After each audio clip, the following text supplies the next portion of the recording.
Joining me now here on the Knicks Film School pregame show for the third time in what feels like the last week and a half, but really since 2023, the New York Knicks will be taking on the rival Miami Heat, once again taking their talents down to South Beach.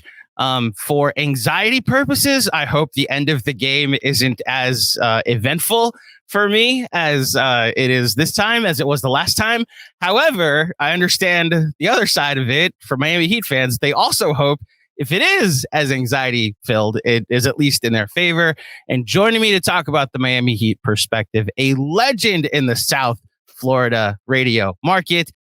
He is also the newest member of the Blue Wire Podcast Network. The Zaslow Show 2.0 can be found Monday through Friday, wherever podcasts are available. Welcome to the Knicks Film School Podcast, Jonathan Zaslow.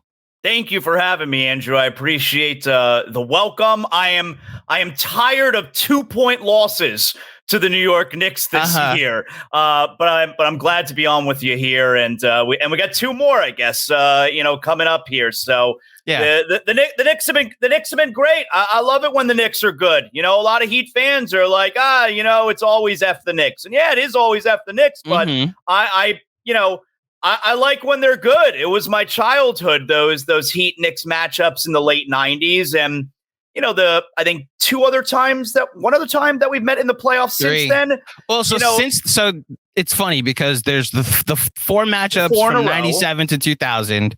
And then it's just one time since then? So it could have been two if Tyson Chandler knew how to play against Roy Hibbert and if J.R. Smith remembered how to play basketball, period. But the 2013 season, when the Pacers got to the conference finals, they beat the Knicks to get there. So the only other matchup since then was the 2012 season, the first. And it was like the first victory. It was a 4-1 gentleman's sweep in which the Knicks, not my call, but the Knicks unleashed confetti at Madison Square Garden. That's how we remember it here, is that the New York Knicks, they've dropped so far since those matchups in the late 90s that they're now raining down balloons and confetti when they avoid a sweep in Game 4. That's what we all think about. But I like it when the Knicks are good.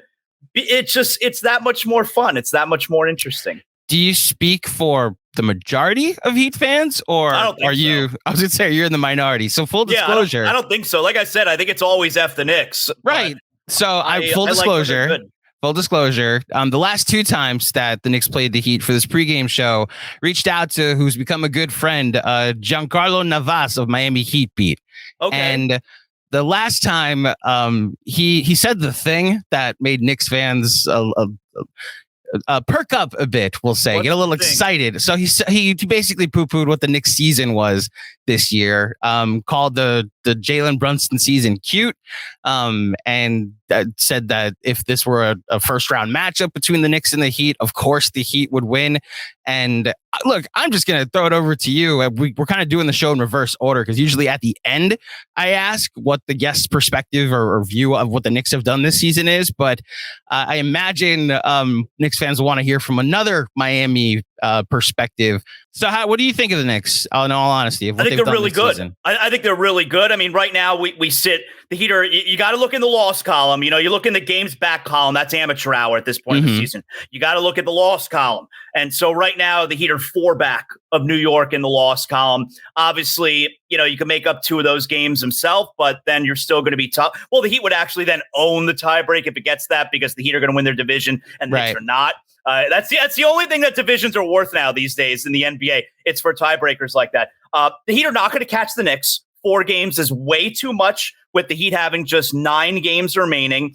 I'm surprised that the Knicks are this good, but they're really good. Like, I think we've learned that Julius Randle, it was a big thing here a couple of years ago. I think it was my man Brandon Tierney up there in New York. He also said the thing about Julius Randle and Chris Bosh, and so that was very offensive to all of us here. And then Randle had the season he had last year. I think we've learned that Randle, who's having a fantastic year, that he's better when he's not the main guy.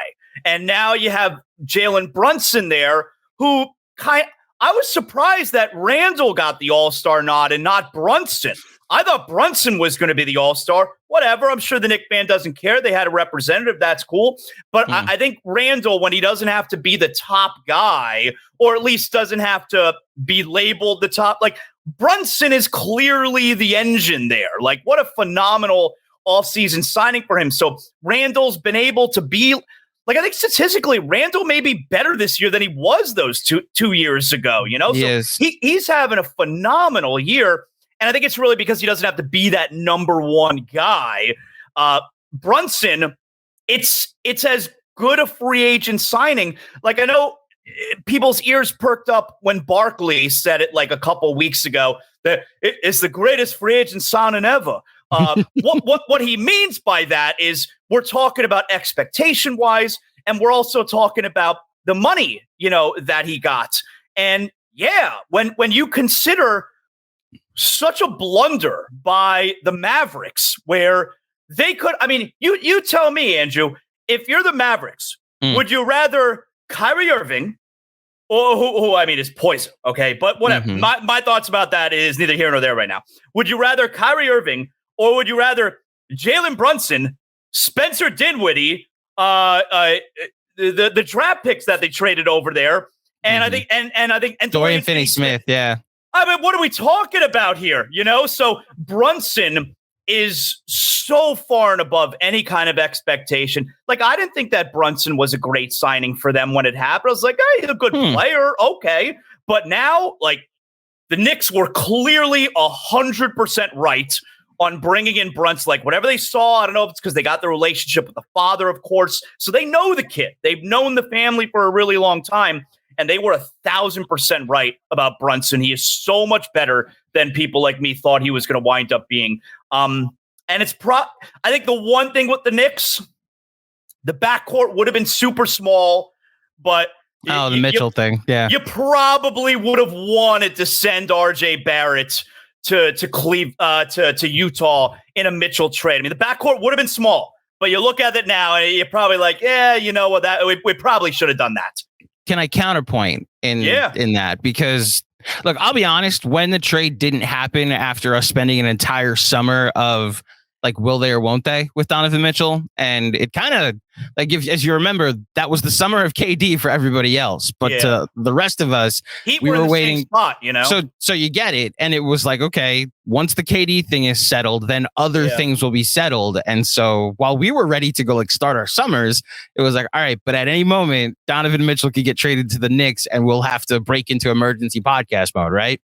So when it happened and I saw what the Knicks offered, what eventually got traded for Mitchell from the Cavs, while I was like, if they were to make the trade, I will understand that it's a lot, but you have Donovan Mitchell.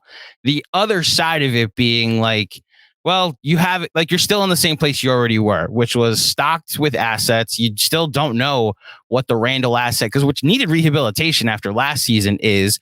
And look, as much as optimistic as I was about the Jalen Brunson signing, what he's done to the rest of this team has now made him a more attractive destination. It's crazy if you would have thought that this is what Brunson. Oh no, this isn't what I thought it was going to be at all. Believe me, I never thought, like, I thought, like, maybe borderline all-star, which he was. I never thought he'd be the most important player on a team that has a chance to get the 4 seed this year. I thought at best, like, okay, maybe we compete for home court in a play-in game. They're in a spot now because they've had a gigantic step forward that while Donovan Mitchell might not be available, the next disgruntled star isn't going to a team that finished 11th in the East. He's going to go. Oh, I mean, you're right. It's like we joke about it all the time down here where, you know, the Knicks fan every year, you know, so-and-so's coming to the Knicks. So-and-so's coming to the Knicks. Nobody ever goes to the Knicks. No one wants to go to the Knicks. I mean, even Kevin Durant a few years ago, the Knicks are not cool. That's why we're going to Brooklyn, which, give me a break. But now the Knicks are finally in a spot where you may have guys who want to force their way to New York now. Like, this is a good team, and the coach is good. I mean, Thibodeau knows what he's good. He knows what he's doing. You know, the only time that the Wolves were halfway decent in the last 15 years, Thibodeau was the coach. Jimmy Butler was there as well. But Thibodeau clearly knows what he's doing. He was very good in Chicago. You know, you bring in a guy like Josh Hart.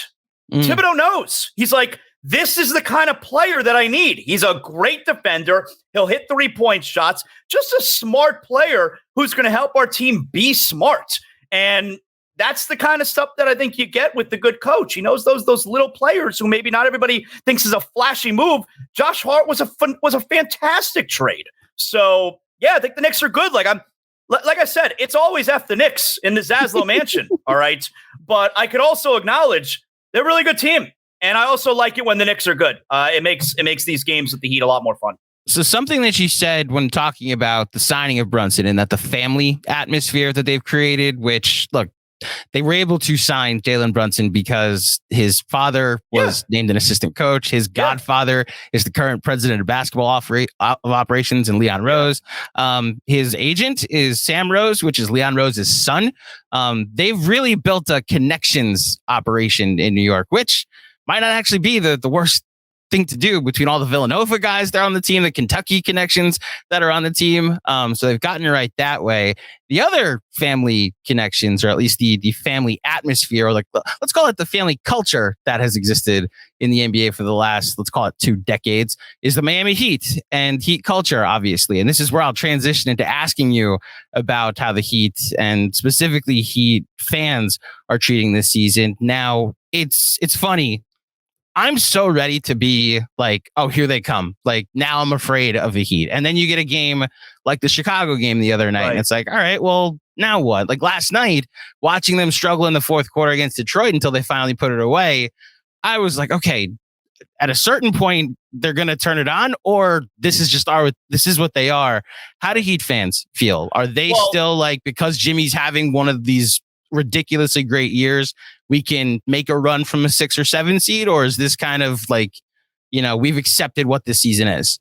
No, I think the Heat fan's pretty rational this year. I think the Heat fan thinks this team's not any good. You mentioned those 2 road games. Well, we stink on the road. I mean, that's for sure. Like you're down 27 at the Bulls. Give me a break. And last night, obviously, Detroit, all right, you do what you got to do in the fourth quarter. They doubled them up. But this was a stupid weekend for the Heat. In a weekend that you had to win both those games because you would have really put yourself in a position to potentially catch Brooklyn by the end of the week if you would have won these 2 games. Brooklyn's got Cleveland on Tuesday night. That's a tough game. You really could have made up some ground there. So they kind of blew it. And I don't think, by the way, I don't think being in the play-in is that big of a deal, especially if you're the 7. If you're the 7, you got 2 chances to win 1, and it's 2 chances at home to win 1. Like, I don't know. I think it's going to be fun to be in the 7 seed in the play. And I think you're going to get a game there that they're probably going to win. That's going to be a playoff atmosphere, and that part's going to be fun. But as far as this season goes, yeah, I think most Heat fans are of the general attitude of, oh, yeah, Riley's wasted another year. He's wasted a year of Jimmy. He's because Jimmy's having really as good a season he's ever had. You want to talk about guys who start to decline, in their mid-30s. Jimmy's pretty awesome in his mid-30s, and especially the way he's been playing late. One of the great things about Jimmy that we've learned in his 4 years here is he really is one of those guys who is better in the playoffs. Some guys, you turn on the switch and they're better in the postseason. Like, Jimmy really is one of those guys who's better in the postseason, and he kind of turned on playoff Jimmy at the beginning of this month because unfortunately, the team needed playoff Jimmy at the beginning of the month. If they there was a time where we were looking like we were a game or 2 away from slipping to number 10, in the East. So playoff Jimmy showed up essentially a month early.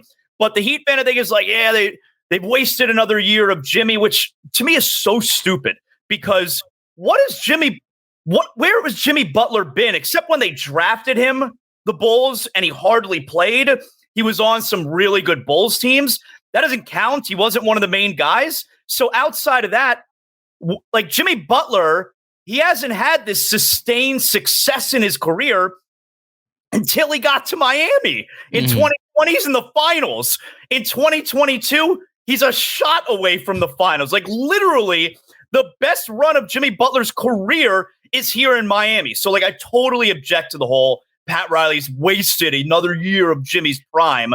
I think the Heat fan's been super frustrated. Well, I know the Heat fan has been super frustrated this year. I think they think the team stinks, but I also think that part of it is, I think that they're a little bit, well, it's 2 things. I think they're a little bit bored of the current core. you've had this core now. This is the fourth year in a row that it's been Bam, Jimmy, and Tyler. And it's kind of like, if you're not getting over the hump 4 straight years, that's the way kind of, our society runs with social media and all that. It's time to turn this thing around. And the second part that I think has the Heat fan frustrated is I feel like they think we had guys, one of them Durant, the other one Donovan Mitchell. You got guys who specifically wanted to be here and they're not here. And I think that part's frustrated the Heat fan as well. So 2 things as far as the wasting of Jimmy this year that some Miami Heat fans might feel. Is that more of an indictment of not necessarily of Riley as a whole, because you can't, as much as there's some baggage between Knicks fans and Pat Riley that it's obvious, you have to admit that he knows what he's doing. But it's specifically the Kyle Lowry contract, the Duncan Robinson contract. It's the moves that have been made, which is then leads to my question. What is the move? Is it the Whales that they haven't gotten, the Durants, the Mitchells, or is there other moves that Heat fans are like, why haven't you done this? I think those are the 2 moves, because specifically, while Donovan Mitchell didn't actually come out right and say I wanted to go to Miami, we all knew Miami was right there at the top of his list. Durant, I guess, kind of said it. If he gave I want to go to Phoenix or Miami, we found that out in the summer, so he kind of said it himself. But I think. Yeah, I think number one, it's super hard to make these massive moves. It's not just you turn off the computer assistants on NBA 2K, the GM assistants, and you make whatever trade you want. It's really hard to make these trades. And it's not just about where, okay, you got to get the 2 teams to agree. This player empowerment garbage. Is he going to throw a fit if you trade for him? Is he going to sign an extension? The agents, behind the scenes, the agents are so involved with all the moves that are made now. So I think it's super difficult to make these kind of moves. You brought up Lowry and Robinson. The Lowry contract, look, I've never disliked a Miami Heat player more than I dislike Kyle Lowry. Really? Yeah, true story. I mean, I can't handle it. I hope that he's not on the team next year. I really do. I just get rid of him for nothing for all I care. He's been a disaster. The Robinson part, obviously the Robinson part's not a good contract, but I don't object to the Robinson contract because it's not as if, okay, they spent the money on Robinson instead of spending it here. You could either let him walk for nothing or you keep him and you have that salary slot, which you're hoping down the road you can wind up trading. So that's where they're at right now. It's not like they could have done something else if they let him walk. The only thing it would have done was save Mickey Arison money. And between you and me, why the hell do I care if Mickey Arison is saving money? So the Robinson contract, I don't have a problem with. So I need to clarify something because you said it now twice. The Mitchells had the Heat at the top of his list. And here in New York, I can hear people yelling at either YouTube or their podcast. I need to figure out. New York was there too. New York also, he's got the connection. His father worked for the Mets. New York, right. Also, yeah. So that's where we were under the impression all summer that even if specifically Mitchell didn't want to force his way anywhere, which is probably more the frustration with. I don't even know if it's what Heat fans are that why isn't somebody trying to force their way to Miami? And with Knicks fans, we knew that they made a draft day trade that gave them 3 extra first round picks. We knew that they could offer a boatload of picks.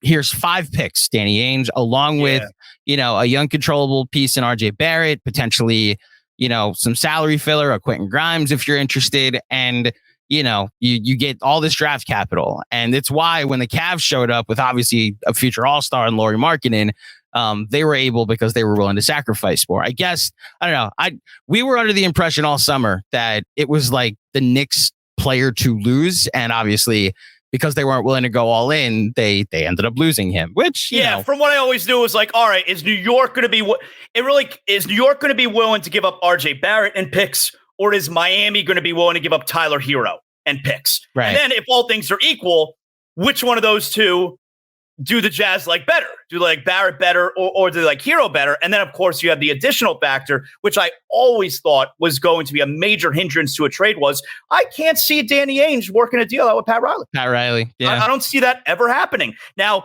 maybe business is business and you don't cut your nose off to spite your face. Maybe Andy Ellisberg is the one brokering the whole deal and it's not Riley on the phone with Danny Ainge. That's totally possible. But I always thought that was going to be super difficult to wind up making it happen.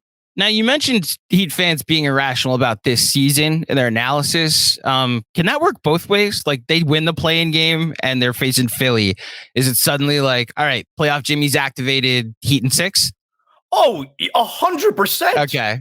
I think once that series starts, the Heat fan, and I think rightfully so, like, I think the Heat fan is going to say, yeah, you know what? We're playing Philly and we're going to beat them. Like, if the Heat match up with Philadelphia in the first round, I think the Heat are going to beat them. If the Heat, do. I'm talking about myself. I'm talking about myself. Okay. I think the Heat will beat Philadelphia. I don't trust Embiid in big games. He's never even been to a conference final. Embiid's teams always seem to come up short in the big games. And obviously, we know Harden comes up there. Even last year, we saw it. I mean, it was game 6. Heat had Sixers. Harden was a total no-show. And the Heat smoked them and won that series. So I don't trust Philadelphia. Boston's in a weird spot. Yeah. Boston's been first place the entire year. Now they're third. Now they're going to be on the road in a second-round series against Philadelphia. So I don't know what that does to a team psychologically where, wow, we were first place the whole year. Now we're third place going into the playoffs. If the Heat were playing the Celtics in the first round, I'm probably not going to sit here and tell you I think the Heat are going to win, but I think the Heat are going to give them major problems. Major problems. And so you're more confident against Philly than you are Boston? Yeah, because I've seen Boston do it. Like, they were in the finals last year. Like, I know these guys can perform. They won game 7 here in Miami. Like, I've seen Boston with the major performances. Philly and this group in Philly, we've literally never seen them come up big on the biggest stage. Never seen it. And I don't trust Doc Rivers at all. I'll go against Doc Rivers in a playoff game, no problem. So precedent-wise, I agree with you. And it's why, look, even in my most irrational Knicks fan self, I would be somewhat confident in the series, especially since how the Knicks, like, they went 3-1 against the Celtics this year, including 2 wins in Boston. So I think there's, like, 2 years ago when they played the Bucks and it was like coming off the bubble matchup where the Heat had a gentleman sweep against the Bucks, and the Bucks clearly, like, were better, they were healthier, and it was a different script that year. I wonder if that's where we're headed with Philly right now, and that we haven't seen them do it yet. You're right. Look, all these but teams, now we're finally going to see it, you know? It always happens. Like, all these teams, when they eventually break through, there is the heartache earlier. I mean, Boston broke through last year and got to the finals, and, you know, Bam Adebayo in the bubble in 2020 took their soul, you know, and then the Heat won that series, and, you know, they've had the heartbreaks since then as well. And then last year they finally broke through. So Philadelphia, is it the same kind of thing? Yeah, totally might be. I don't trust them, though. I think the Heat will give both those teams, Philly and Boston, a very serious problem in the first round. So yeah, like, I think the Heat fan is really annoyed right now at the entire season, but I'm definitely confident that once one of those series starts, it's back to cocky Heat fan. They're going to win. So let's play out a different scenario. Say they do lose the first round. Let's say they win the play-in, but they lose the first round. Some conversations that I've had, obviously with Giancarlo, about the Miami Heat fan in their most irrational, the other way, irrational pessimism, is the blow it up thought of, you know, like, what would they trade a Jimmy Butler in the offseason? Would they trade a Bam Adebayo? And look, I'm more just the messenger here. After talking to some other markets and some other fans that are content creators that have some insider thoughts about their current teams, there's thoughts like, what if we could get Jimmy Butler to come play with Kawhi? What if we can get Jimmy Butler to come play with Dame? Do you see Pat Riley, if they lose in the first round this year, trading Jimmy Butler as a reset? Or is this, okay, now Bam is expendable to come get somebody else to come play here? It's been 4 years of this core. That's a long time in the NBA. So, yeah, like, if the Heat flame out in the first round, I could totally see them considering moving Butler because, hey, you know, Butler always misses games. What's it going to look like in a year or 2 years from now when he's making $50 million? All right. So if you wait till the bad thing happens to then fix the bad thing, you've waited way too long. I think there's no chance the Heat trade Bam Adebayo anytime soon. I think he's totally the torchbearer for the franchise moving forward. Like, quintessential Miami Heat culture guy, especially because Udonis Haslem is not going to be in that locker room anymore after this year. He's officially announced that he is retiring and stepping away. And I really think that Bam is that guy. I do not see any scenario where they move Bam Adebayo. I hope they don't move Jimmy, but I could see, because you can get a lot for him. Look, Jimmy's again had a phenomenal year. Like, just imagine those teams right there. Can he come play with Kawhi? Like, what would the Clippers give up to get Jimmy Butler? It'd probably be a whole lot, So, yeah, I could see them considering moving Jimmy. I think the more realistic option is they would move Tyler Hero. He's a lot younger. You got a team out there that would probably be willing to give you a lot for him because, look, while his new contract does kick in next year, all that TV money, like in a couple years from now, the cap, yeah, it's going like Tyler Hero making whatever it is, $30 million a year is going to be like a steal in a couple years from now. So I think it's more likely that they would move Hero if they're going to do something drastic in the offseason. Yeah, like you said, a new core, just 4 years is a long time. Yeah, it's a long time. Now, there's no such thing as rebuild. Like they don't rebuild here. Like they reload. They don't do the tanking. They tried it essentially the 1 year in 2008. Yeah, and they had the number 2 pick, and it was Michael Beasley, and away we go. So they've never done it again like that. I don't see it happening again anytime soon. So it's about reloading. It's definitely not rebuild. So then I have one follow-up question about potentially trading Jimmy Butler, which, again, I don't personally see it specifically it's not even that they don't like to blow it up and tank. It's that I recognize how old Pat Riley is, and I don't think he has any interest in any type of 4-year plan with a new core. However, Jimmy Butler, his second to last. Well, he's had Tibbs twice as a head coach. Let's call it that. I know history, and I know that the only trade that the Knicks and Heat have ever made in their franchises collective was history, it when Riley came over here? It's the Riley trade to the Heat. Yes. So as a result, Walter McCarty for Pat Riley is the only transaction between the two teams. Now, I was reassured last time that like you said, the Danny Ainge, Pat Riley of it all didn't stop them from at least negotiating a little bit, but that was like a hindrance that potentially could have happened. And they had talked with the Celtics over the years, even though no deal had ever been made. So I ask, with Riley's connection with the Knicks, or I guess his baggage with the Knicks, do you ever what put the percentage on it? Is it 10%? Is it higher than that he would ever trade Jimmy Butler to the Knicks?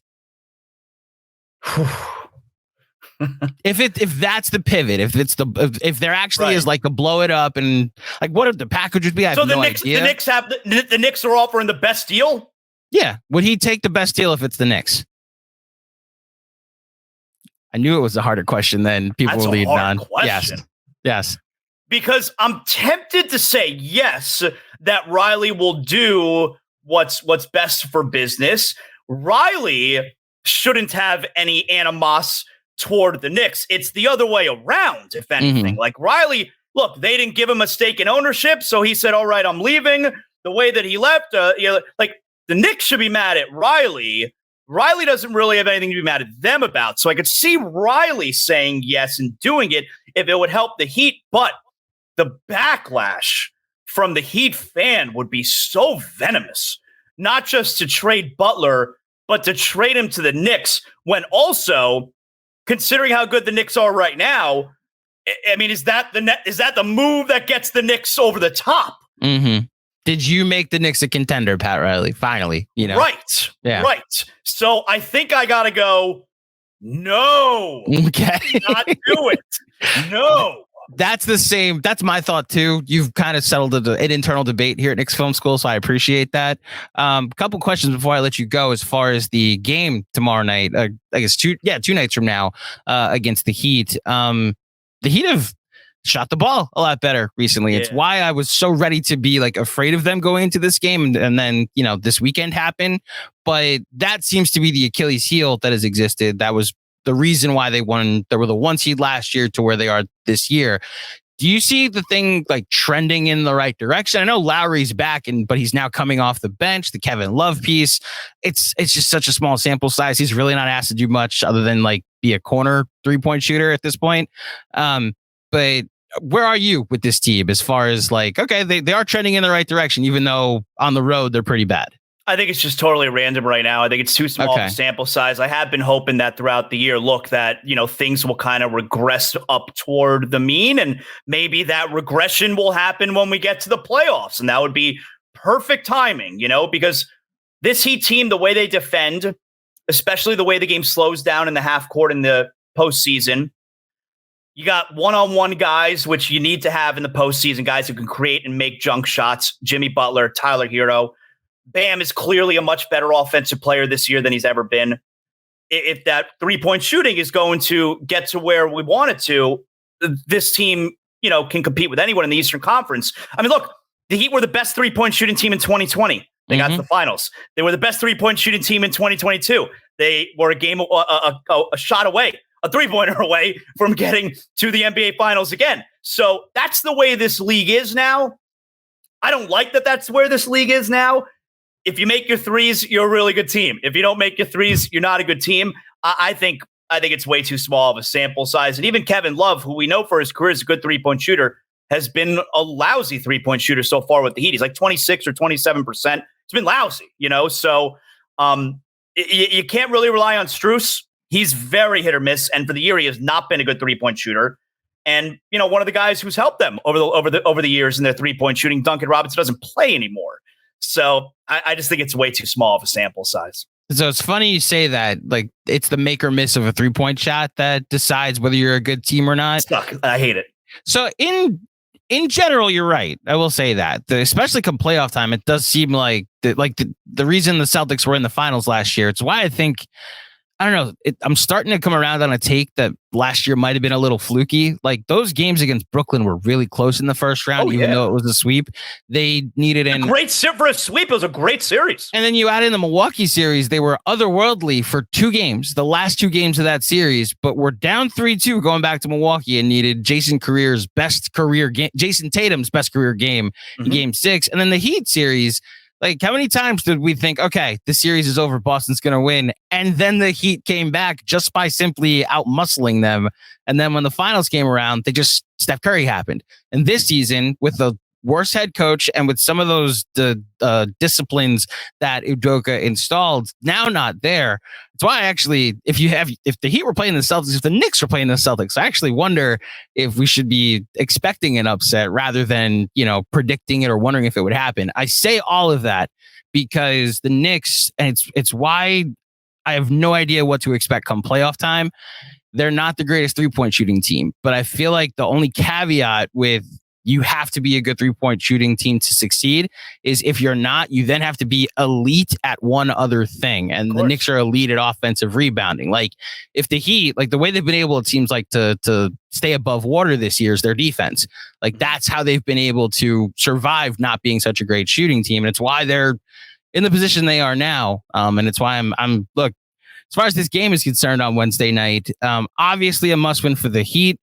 I'm not going to say it's not a must-win for the Knicks. I'd like them to clinch a playoff berth so we could actually start to look forward to having the week of the play-in off. But, like, what's the thought going into this game as far as the Miami Heat perspective? Like, because it's at home, we owe the Knicks one, especially after that Randall shot the last time. God, that was such a great game. It was one of those games where I was stunned, obviously, with the way it ended, but I wasn't even mad because, oh my God, this game was so exciting, and it sucks the way we lost it. But man, that fourth quarter, and because the Heat were down by like double figures late in the third, and Hero had the great fourth quarter. Man, this is exciting as hell. So I wasn't even mad, but I mean, it's only a must-win game if the Heat want at the end of the week, Saturday night, that showdown with Brooklyn to mean something. Like I said, Brooklyn's got a tough schedule right now. The Heat, if they want to jump out of that play-in, you need to win the game against New York first so that maybe you got a little something brewing with that game against the Nets. I don't look at it as a must-win as far as we have to get out of the play-in because I don't think being in the play-ins, like I think the Heat are fine if they're number 7. Like I said, it's 2 chances, and it's 2 chances at home to win 1 game. if you're number 7. You can't do that. You don't belong in the playoffs. Mm-hmm. So I don't look at it as a must-win game for the Heat. Okay. Well, as far as this matchup is concerned, I do. I mean, look, it's also F the Heat here in my house as well. And you also want to be you want to play Cleveland in the first round as opposed to Boston or Philly. It's a big deal. That matchup. I'm at the point where I just need to see it. The Knicks match up so well against the Knicks poor matchup is a team that can shoot well. Like the Celtics, ironically, should be a poor matchup for the Knicks because they can go 5 out, especially in those Horford at center lineups. But in the times the Knicks have played the Celtics, there's one game where they made 27 threes earlier in the year, and then they've just survived the 3-point shooting the rest of the time because the Celtics can't rebound. They've outmuscled them as a result. So I'm at the point though where when you're like the most recent playoff series Donovan Mitchell played in, he had his ass handed to him, I will say, by Jalen Brunson he couldn't in a guard series. him. So as a result, that being a thing fresh in his mind, I'm curious to see. And like the times the Knicks have played the Cavs this year, that's been a matchup that they've focused on. Is how about Jalen Brunson go hunt Donovan Mitchell, and that's how we'll close out certain games. So I'm very much hoping for that matchup, and hopefully we get it. Zaslow, thank you so much for. I hope I can call you Zaslow instead of just Jonathan. I realized I totally went to the casual, just we call each other by our last names without. This is the first time we've met though. So, Jonathan Zaslow, everyone thank you so much. Zaslow, so that's why I did it. So that's why I did it. Thank you so much for joining me. If you could tell Knicks fans where they could find the Zaslow Show 2.0, I greatly appreciate it. Yeah, I appreciate it, guys. You know, I cover all sports, obviously. I mean, we're mostly very South Florida centric, but I love music. I love pro wrestling. So we do a lot of that as well on the show. Zaslow Show 2.0. We're a Blue Wire podcast, of course, but available everywhere that you get your podcasts. You just put in Zaslow Show 2.0. I'm on Twitter as well, at Zaslow Show. And that's the gist of it, Andrew. That's it. That's where you find me. That's where we can find you. Zaz, I thank you. I even shorted it there, Zaz, because I know that's what you're getting a little too comfortable. A little too comfortable. Okay, Mr. Zaslow, I really appreciate you coming on the Knicks Film School podcast, and I would wish you luck on Wednesday night, but I don't. I don't wish you luck, so I wish you good health, and I hope you enjoy the game regardless of how much the Knicks win by. Thank you. Appreciate it. Thank you.